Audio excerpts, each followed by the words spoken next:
Ito mga kamadyo, may crabs kami.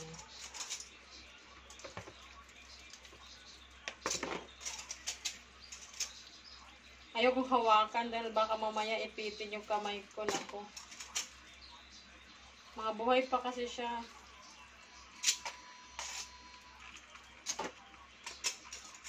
Ano, buhay pa.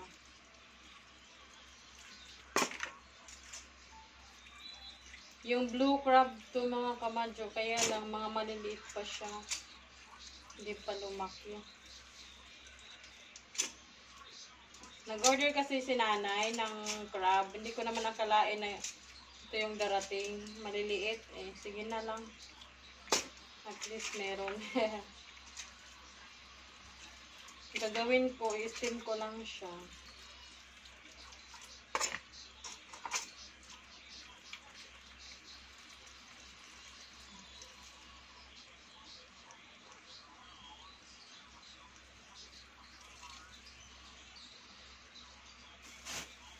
Marami to mga kamadyo, 2 plastic to.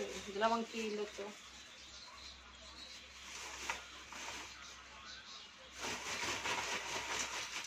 Ayan. Ayan siya.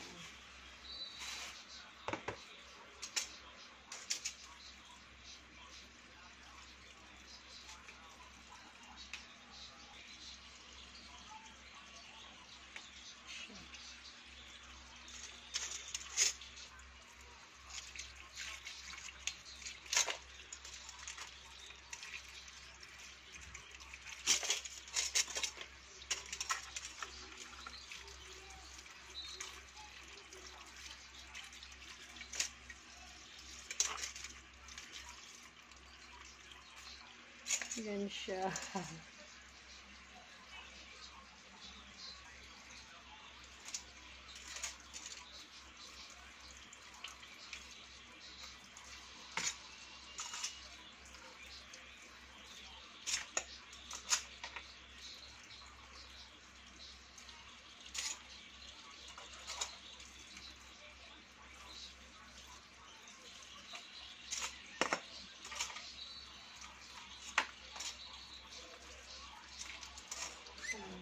Ito siya mga kamadyo.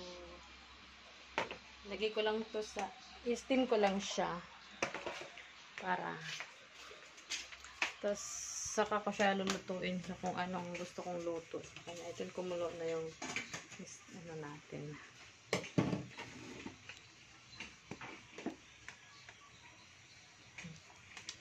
Ito lang siya.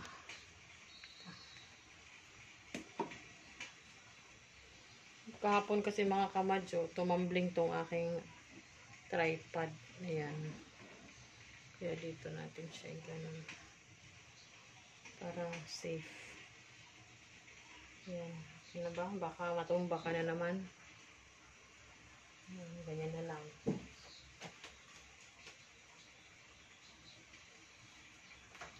Takot ako mga kamadyo. Baka umano. Tumba doon sa kalan. Ayan.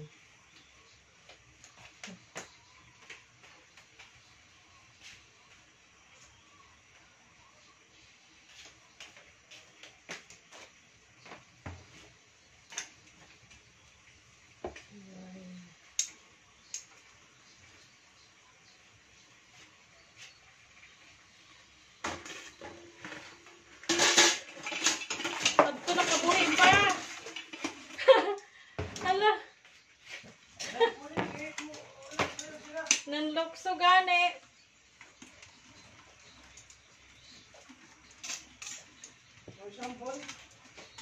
Ito sa ubos na kabuhi. Isa kada ko raw. Ito natumba ang camera ko. Yung mga kamadyo natumba. Ano mo? Ang saya-saya. Mayroong isa dito na dalawa pala to. Nahulog. Ano lang.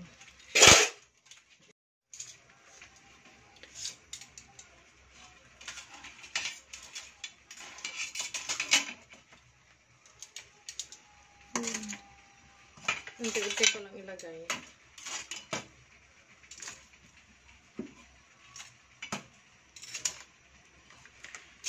Ayun. Grabe siya. Ay.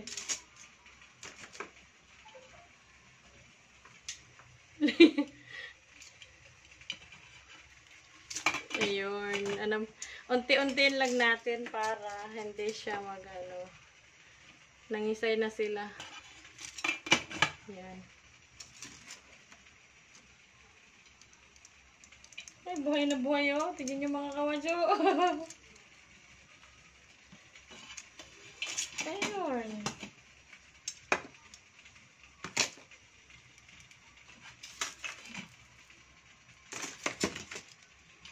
Ayun na lang. Ang likot niya, ang likot. Talagang sino ba namang hindi ano sa init mga kamadyo, ano?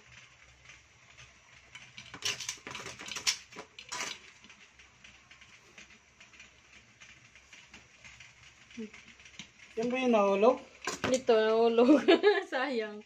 Gagasan lang yan. Sayang eh.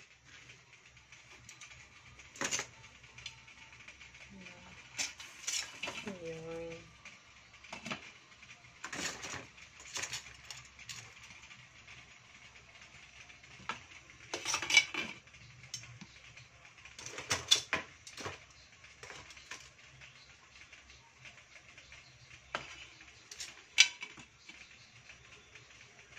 May space pa ba?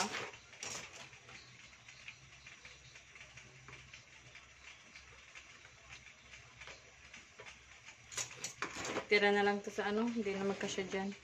Tira na lang. Yan, kahit naman hindi okay ra kahit maka-open siya. Hmm? Okay. Buta naman. Paano magkasya? Puno na. Kaya nga, kahit naman hindi sa mga steam. Yung ganyan na. Kahit maka-open na, open lang siya ng konti. So, yan. Hindi naman masasayang kasi ulamin ko ito tanghalian. Ito, Ha? tsaka ito. Tanghalian ko na lang. Oh, sige. Tama na yan. Hugasan ko itong nahulog. Hugas-hugas din yung mga pinagamitan at saka pinagkainan. Ayan.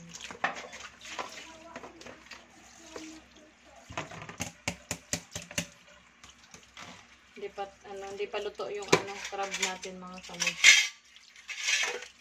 Ito siya na luto.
Hina ng tubig.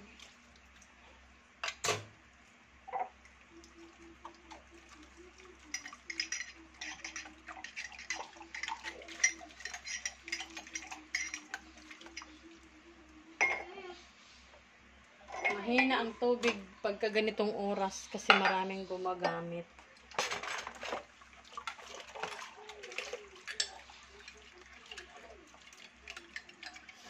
Lalo't Sabado walang mga pasok.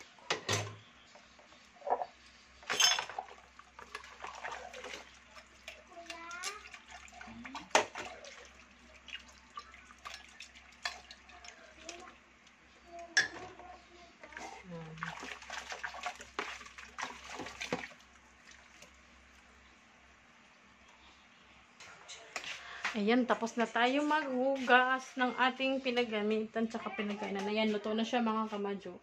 Hindi na siya nagtalunan dahil mga tigok na sila. Ang bango, natakam ako.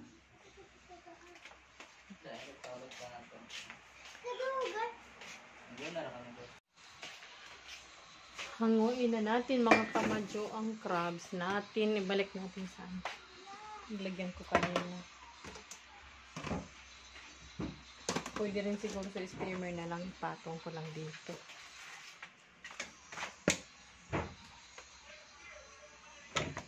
Ayan. Dito ako sa dirty kitchen nagluto mga kamadyo. Parang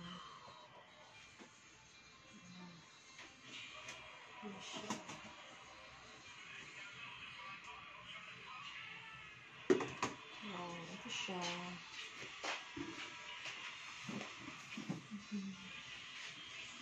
Yeah, oh. Lagyan mo dyan sa ano. Sa lamisa. Tapos, di ba din dinagka siya kanina sa ano. Sa steamer ngayon, lagay ko lang siya dito kasi kakainin ko siya. Talagang huhusgahan ko na siya. Actually, mga kamadyo, favorite ko talaga kasi ang crabs. Kaya lang nag-allergy ako, kaya lagi akong may cetirizine. Lagi akong may cetirizine sa dito sa bahay na kaano. Lagi bumibili si nanay, binibilhan lagi ako ni nanay kasi may mga pagkain kasi talaga mga kamadyo na nag-allergy ako. Hindi naman sa mapili ako sa pagkain. Talagang gusto kong kumain ng kahit ano. Kaya lang talagang nag-react yung katawan ko. Kaya ang ginawa ni nanay, lagi siyang may stock na cetirizine dito sa bahay, binibilhan niya ako. Mga pinya, yon. Kumain nga lang ako ng Hawaiian pizza. 'Di ba may pinya yon. Talagang hirap na akong huminga mga kawadyo. Kaya ewan ko ba, dati naman kumakain naman ako ng pinya, hindi naman nagre-react ng gano'n ang katawan ko. Hindi naman ako nahihirapang huminga. Pero nitong nagkaedad na ako. Ewan ko ba, kasi dati lang ako. Nung bata pa hindi gano'n. Yung 18 na ako, char. Ngayong mga masyadong sensitive na ang katawan ko. Ano ba yan? Ito pinaka-favorite ko talaga to. Dahil ito talaga, maliit pa ako. Talagang allergy na ako dito.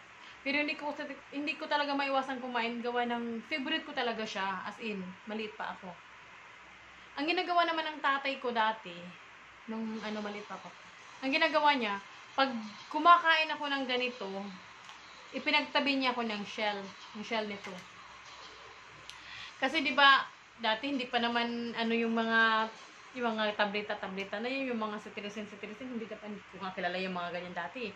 Kasi pag nag-allergy ako dati, kung ano yung cause ng allergy ko, pinapausukan na ako ng tatay ng maggawa siya ng yung usok, tapos isasahog kung ano yung cause ng allergy ko.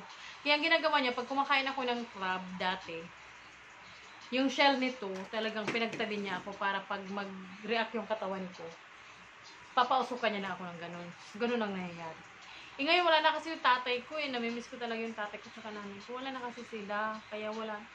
Thankful din naman talaga ako dahil si nanay yung biyenan ko. Talagang parang nanay ko din talaga na tunay. Talagang nanay. Kasi anak din ang turing sa akin, ganyan. Swerte din ako talaga sa biyenan ko. Kaya, si nanay naman ngayon, kasi talagang pinag-anuhan niya ako ng cetirizine. Si nanay yung biyenan ko. Nag-thankful din talaga ako. Kaya ngayon, ito ang uulamin ko mga kamadyo. Since marami akong dyan, okay lang kahit maglaklak ng 2 or 3 piraso. Talagang favorite ko talaga yan mga kamadyo. Kain na tayo. Mamaya i-vlog ko rin pagkain ko mamaya.